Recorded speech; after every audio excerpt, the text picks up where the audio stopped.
औज़ुबिल्लाहि मिनश्शैतानिर्रजीम बिस्मिल्लाहिर्रहमानिर्रहीम अल्हम्दुलिल्लाहि रब्बिल आलमीन वस्सलातु वस्सलामु अला सय्यिदिनल मुमज्जद बशीरिनल मुसद्दद नज़ीरिनल मुअय्यद अल मुस्तफ़ल अमजद महमूदिल अहमद अबिल क़ासिम मुहम्मद अल्लाहुम्मा सल्लि अला मुहम्मद व आलि मुहम्मद व अला आलि बैतिहि तय्यबीन अत्ताहिरीन अल मासूमीन अल मज़लूमीन व लानतुद दाइमतु अला अअदाइहिम व मुनकिरि फ़ज़ाइलिहिम अम्मा बाद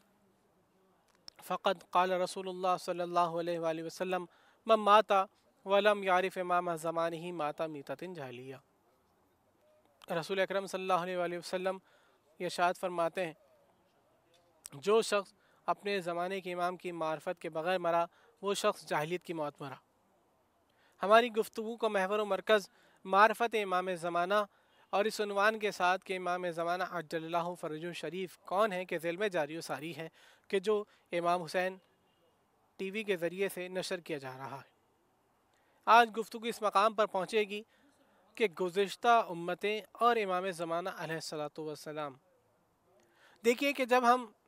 गुज़िश्ता उम्मतों की तरफ निगाह करें तो सबसे पहले हमारे सामने उन गुज़िश्ता उम्मतों के अंदर गुज़िश्ता अंबिया दिखाई देते हैं कि जो उन उम्मतों की हिदायत के लिए भेजे गए,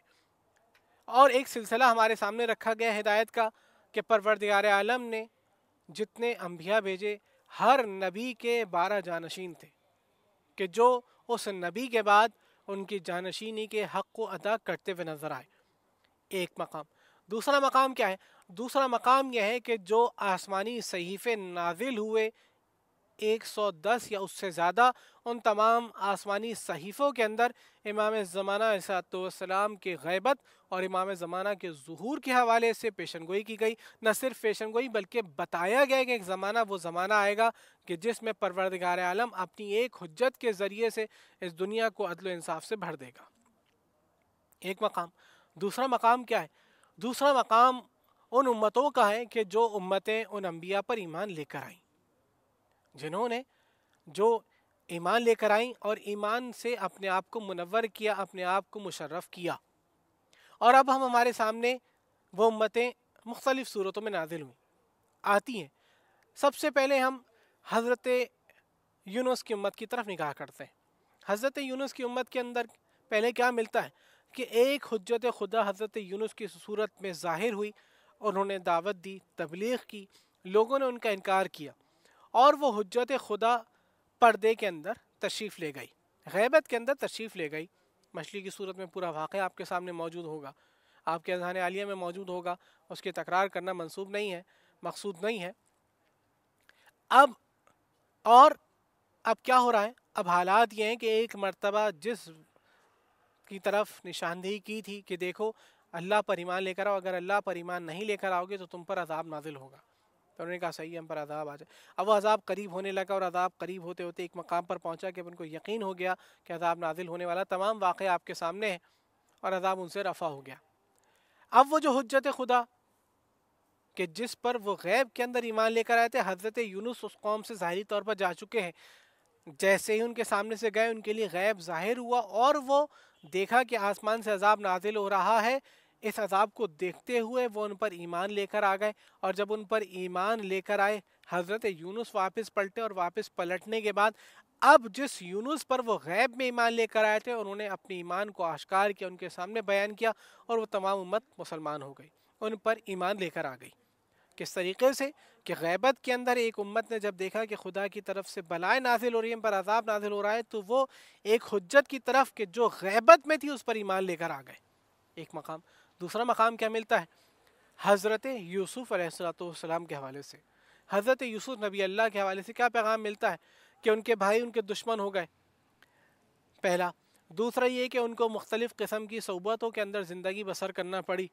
दयारे गैर में ज़िंदगी बसर कर रहे हैं, और ऐसे ज़माने में और ऐसे मुआशरे के अंदर ज़िंदगी बसर कर रहे हैं जिसमें जिस ज़माने के अंदर, जिस मुआशरे के अंदर कोई यूसुफ़ से आशना नहीं है,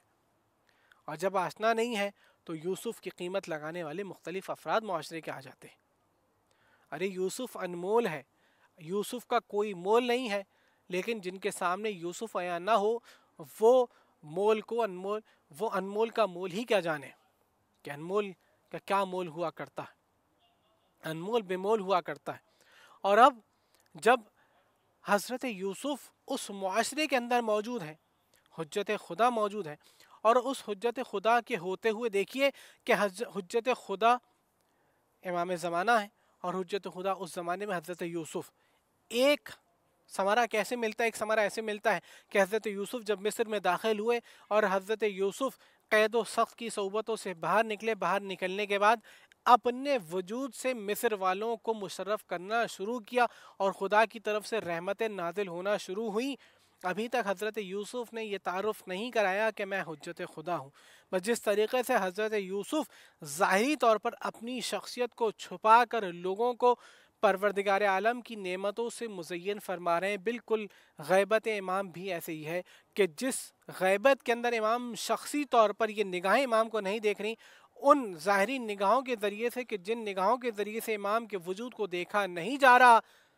لیکن ہم نہیں دیکھ رہے، لیکن ہمارے امام ہمیں دیکھ رہے ہیں، اور امام کے وجود سے یہ دنیا مزین ہے، اور یہ بتلا رہی ہے کہ دیکھو اگر سورج اپنے وقت مقررہ پر نکل رہا ہے اور غروب ہو رہا ہے، جا رہا ہے مغرب کی طرف، اور پھر چاند کی چاندنی چمکتی ہوئی نظر آتی ہے، روشنی ہوتی ہوئی نظر آتی ہے، اور یہ نظام کائنات باقی ہے، تو یہ نظام کائنات بتلا رہا ہے کہ ایک حجت خدا موجود ہے کہ جس حجت خدا کی بنا پر یہ نظام کائنات چل رہا ہے، اور جس حجت خدا کے ذریعے سے نظام کائنات باقی ہے، کیونکہ یہ وہ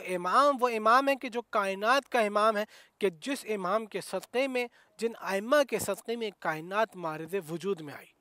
اور پھر ایک سلسلہ ہمارے سامنے حضرت موسیٰ کے ذریعے سے کیسے ملتا ہے، گزشتہ امت بنی اسرائیل، کہ جس میں کیا ملتا ہے قرآن کے اندر کہ وہاں پر بچوں کو قتل کر دیا جاتا ہے اور خواتین کو زندہ رکھا جاتا ہے، کنیزی کے طور پہ استعمال کیا جاتا ہے۔ اور اس زمانے میں حضرت موسیٰ کے چاہنے والے بنی اسرائیل کے جو لوگ ہیں قسم قسم کی اذیتوں سے درچار ہو رہے ہیں، قسم قسم کی مصیبتوں میں گرفتار ہو رہے ہیں۔ جب اتنی مصیبتیں، اتنی آلام ہیں، تو ایک مرتبہ جب اتنی مصیبتیں ہیں، ان تمام مصیبتوں کے درمیان پروردگار عالم اپنی حجت حضرت موسیٰ کا ظہور فرماتا ہے۔ اور جب زمانے جاہلیت کے اندر ہم نگاہ کریں تو زمانے جاہلیت اس وجہ سے کہا جاتا ہے کہ اس نے نور محمدی سے حقیقتاً وہ آشنائی حاصل نہ کی کہ جو اس کو آشنائی حاصل کرنی چاہیے تھی۔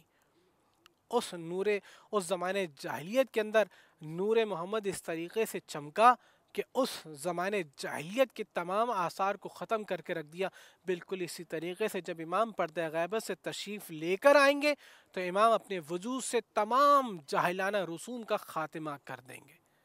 دعا ہے پالنے والے سے، یا اللہ تجھے واسطہ محمد و آل محمد کا اپنی آخری حجت امام زمانہ کے ظہور میں تعجیل فرما، ہمیں ان کے انصار و اوار میں شمار فرما۔ ربنا تقبل منا انک انت السمیع العلیم، بجائے محمد و آلہ۔